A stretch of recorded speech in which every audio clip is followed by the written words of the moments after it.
back in April, the broadcaster Jeremy Vine, the famous cyclist, said that he was going to stop posting his cycling videos online because of the abuse and the death threats that he kept receiving.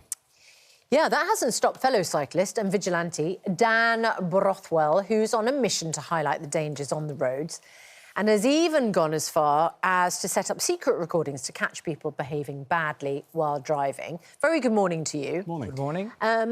So, tell us about why you are a cycling vigilante.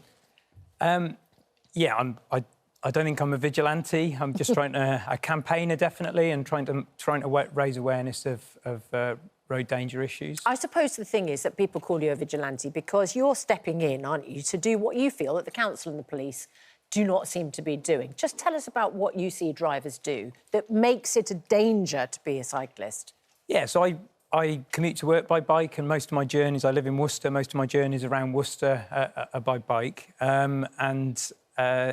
It's certainly a small minority of drivers, but yeah, every time I'm out on my bike, I'll see antisocial, dangerous or illegal activity. So you set up a secret camera, yeah, running what, continuously? No, this was at one particular location in Worcester outside the railway station, right. Where there seems to be a problem with overranking of taxis and parking. And what that then causes is people to overtake those cars into a bike and bus lane. OK. So it seemed every time I cycled on this route, I would have cars driving straight at me, and sometimes the drivers giving me abuse as if it was my fault. So on that camera, you picked up how many hundred offences? Yeah, so we put a time-lapse camera up, just looking at the area where it's a problem, and in 24 hours it was over 300 offences. And have you passed that information on to the police? I didn't pass it on to the police, no. I raised it with the council. Yeah, I don't think it's necessarily a police issue. It seems to be more a design issue.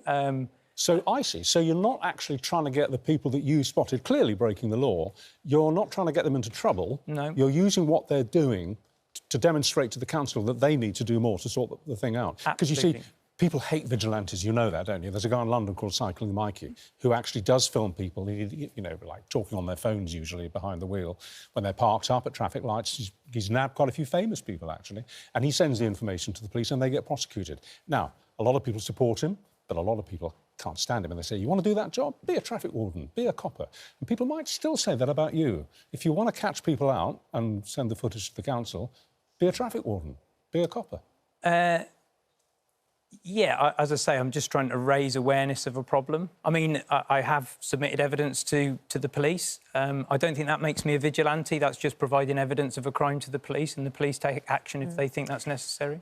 I just wanted to... I mean, I know that you don't post very much on social media, but when Jeremy Vine did, he received comments that he said genuinely upset him, and the trolling just got too much and he had to stop posting.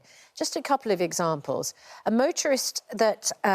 another said that they hoped the next motorist he confronted would kick your traitor head in. And someone else said, it may be terrible, but I hope he falls under the wheels of 5 cars that reverse and make sure the job's done. Why have we got this animosity between people who just need to share the road safely? I honestly, I don't understand it. I don't understand the culture war, and I don't understand why it's stoked up. Because a lot of motorists are cyclists. Yeah, I mean... A lot of cyclists... I mean, no, and we all want to stay safe. Yeah. And what you're doing is trying to point out just how you and fellow cyclists can stay safe. But what is it that there's just bitterness between the two groups? Yeah, I don't know. I mean, it's central government policy to have 50% of journeys by walking or cycling by 2030, and that filters down to Worcester County Council and Worcester City Council. But I just don't think we're doing enough to enable and encourage that to happen. Yeah. And fundamentally, Worcester is a 15-minute city. You can get from the centre to the outskirts in 15 minutes by bike. Moving people around in 2-ton metal boxes, it seems incredibly inefficient. OK, well, you've submitted shed loads of evidence to the council and they've told us this, both Worcester City Council and Worcestershire City... Well, yeah, they didn't tell us anything. They didn't want to comment. They didn't want to comment on the issue. They refused to give us a statement. But in a previous statement, Worcester City Council said, we can only enforce at the times when we are present. Right. So they're just basically backing away from what you've done, aren't they? You're going to keep doing it? I think this has been a really good platform, and I appreciate the opportunity to raise the awareness, and I'm hoping I get back to Worcester and have some sensible conversations about the problem. OK. All right. Thank you, very Dan. much indeed. Thank you.